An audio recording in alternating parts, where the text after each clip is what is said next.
Bonjour, nous sommes le mercredi 4 janvier 2017 et je vous présente la situation des cultures de cette semaine. Tout d'abord, au nom de l'équipe agronomie de la Chambre d'agriculture de l'Aisne, je tiens à vous souhaiter une bonne année 2017 et en tout cas meilleure que celle que l'on vient de connaître. Concernant la situation des cultures, rien n'a changé depuis 3 semaines. Les températures ont baissé, on a connu quelques périodes de gel assez importants avec des descentes en plaine à moins 10 degrés. Pour l'instant, il n'y a pas de dégâts sur les cultures, c'est plutôt bienvenu, pour 2 raisons. D'abord parce que ça a stoppé la végétation au niveau des céréales et surtout au niveau des colzas. On avait certains colzas qui étaient quand même assez développés. Donc de ce côté-là, c'est plutôt très positif. À ça, on doit aussi rajouter la destruction mécanique de certaines espèces sur les colzas, notamment les sanves, qui étaient dans certains cas assez développées, voire en début floraison. Donc là, avec le gel, elles sont, à mon avis, bien détruites. Et puis pour les céréales, le gel est venu assez progressivement et finalement, on n'a pas de dégâts mécaniques et physiologiques. En tout cas, pour l'instant, on note rien de particulier. Alors la période est propice à l'échantillonnage de sol, alors soit pour des analyses de sol pour vérifier la richesse des sols, soit pour les reliquats azotés sortie vert qu'on pourra commencer à réaliser d'ici quelques jours. Nous allons maintenant aborder comment bien remplir sa fiche de renseignement Azofert. Si vous faites des analyses de reliquats azotés sur vos parcelles, vous avez la possibilité de demander au laboratoire une interprétation, c'est-à-dire l'estimation de la dose d'azote à apporter sur la culture compte tenu du reliquat azoté mesuré. Le laboratoire départemental d'analyse et de recherche de l'Aisne vous propose de réaliser cette estimation avec l'outil Azofert. Azofert est un logiciel mis au point par l'INRADLAN et le LDR de l'Aisne qui a la particularité de proposer un bilan complet et dynamique, c'est-à-dire qu'il prend en compte les conditions météorologiques réelles de la parcelle compte tenu de sa localisation. En conséquence, pour une même situation, les valeurs des postes du bilan sont différentes d'une année à l'autre. Par ailleurs, cela explique pourquoi il est nécessaire de renseigner des dates au niveau de la fiche de renseignement. Azofert est un outil bien plus précis que les outils statiques basés sur des moyennes, mais en contrepartie, il faut être vigilant quant au remplissage de la fiche de renseignement. La fiche de renseignement Azofert est divisée en plusieurs parties. Tout d'abord, les renseignements administratifs. Vous devez y indiquer vos coordonnées et les informations sur la parcelle et le prélèvement. La commune de la parcelle permet de rattacher la station météorologique de référence.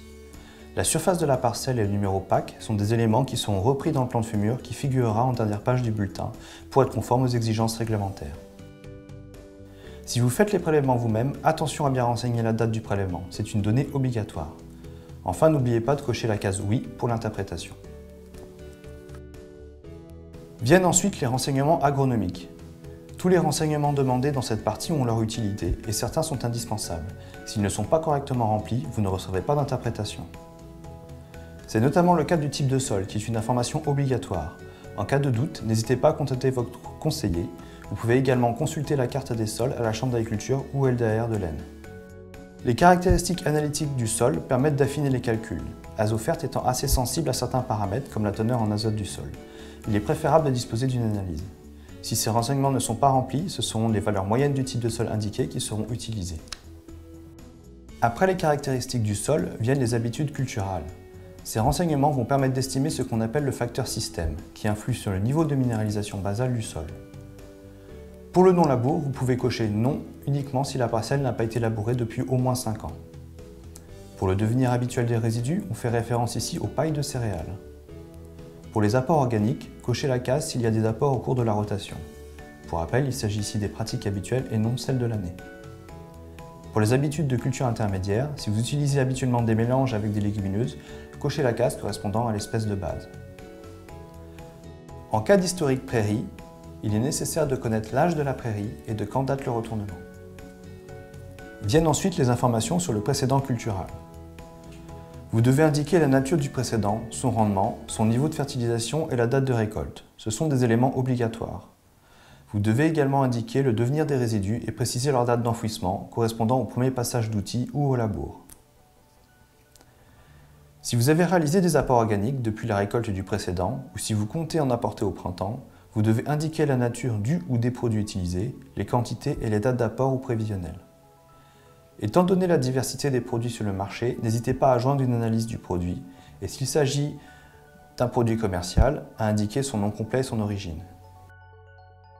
Si vous avez implanté une culture intermédiaire ou laissé les repousses du précédent se développer durant l'interculture, vous devez préciser la nature du couvert et donner une estimation de son niveau de développement.